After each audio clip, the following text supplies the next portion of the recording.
Nah, kalau teman-teman mengatakan bahwa Pak Jokowi ketar-ketir, ya, saya bisa juga mengatakan Pak Jokowinya happy, ya, ketemu dengan Pak Prabowo, ketemu dengan masyarakat, sambutan masih ramai, ya kan, datang ke IKN, ada kegiatan lomba lari, ya betul ya, lomba lari kemarin ya, beberapa hari yang lalu, ya.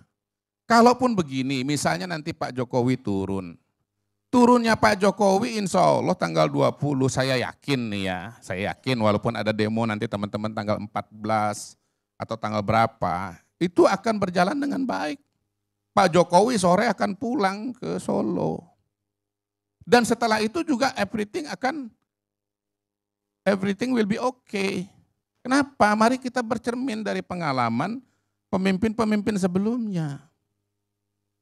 Pak Harto misalnya, kalau kita bicara pemimpin-pemimpin kita yang belakangan ya, yang kena demo paling gede, ya, yang kena demo paling masif, yang mahasiswa paling banyak, gitu ya.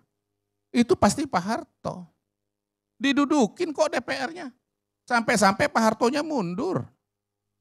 Tapi apa kemudian Pak Harto masuk penjara? Ada Pak Harto di penjara? Enggak ada. Sampai beliau meninggal. Iya, tapi kan seret ke pengadilan. Tadi kan kalimatnya dari teman-teman kan seret pengadilan. Sekarang Pak Harto pernah nggak masuk ke pengadilan? Iya, saya mau faktor usia, mau faktor tuyul, mau faktor kadal. Ya. Pada hari ini faktanya tidak ada Pak Harto yang katanya dijatuhkan atau ditumbang. Masuk ke dalam penjara. Jangankan masuk penjara, masuk pengadilan pun tidak.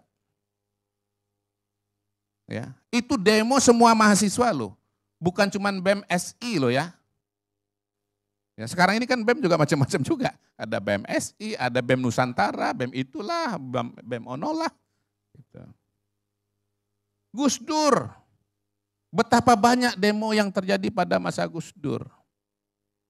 Ya, banyak sekali demo pada masa Gus Dur.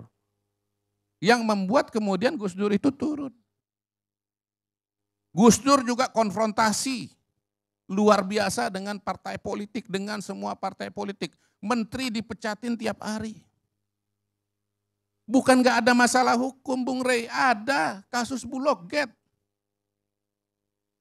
Tetapi setelah Gus Dur turun berhenti ya dari presiden, ada enggak proses hukum kepada Gus Dur? Ada enggak Gus Dur masuk ke dalam pengadilan? Ada enggak Gus Dur masuk kena kasus pidana? Enggak ada. Sekarang Pak Jokowi ada enggak konfrontasi dengan partai politik? Enggak ada. Satu-satunya partai politik pada hari ini yang berbeda sikap dengan Pak Jokowi cuman PDI Perjuangan. Dan yang terpilih sebagai presiden adalah partnernya Pak Jokowi yaitu Pak Prabowo. Nah, kalau saya melihat Pak Prabowo menggandeng PDI Perjuangan, kalau misalnya nanti PDI Perjuangan masuk dalam pemerintahan, justru itu malah makin jagain Pak Jokowi. Bukan kemudian karena dia ketemu dengan Bu Mega lalu meninggalkan Pak Jokowi, enggak. Kalau Pak Prabowo itu meninggalkan Ibu Mega kawan-kawan, itu Prabowo ketemu Mega udah lama banget. Udah dari dulu-dulu. Kenapa belum ketemu sampai sekarang? Karena Pak Prabowo nggak mau ninggalin Pak Jokowi. Pada hari ini kalau terjadi pertemuan Prabowo dengan Mega, bukan Prabowo yang berubah, Megawatinya yang berubah. Ini lantang nih saya katakan, Megawatinya yang berubah. Mega yang kemudian realistis. Mari kita bahwa situasi Pak Rey, saya tadi tidak menghentikan Pak Rey bicara. Ini mempertegas dulu. Jadi rencana pertemuan ini menurut Kodari diminta dan diinisiasi oleh Ibu Mega, bukan oleh Prabowo. Saya nggak usah jawab itu, silakan diinterpretasikan ya. Saya tidak mengatakan siapa yang menginginkan dan memulai. Saya cuma mengatakan ya, kalau nanti pun terjadi yang menyesuaikan diri itu Ibu Mega, bukan Pak Prabowo. Gitu ya. Alasannya apa? Ya kadang-kadang saya jelaskan, sebagian saya nggak jelaskan. Kalau Anda nggak ngerti ya salah Anda sendiri.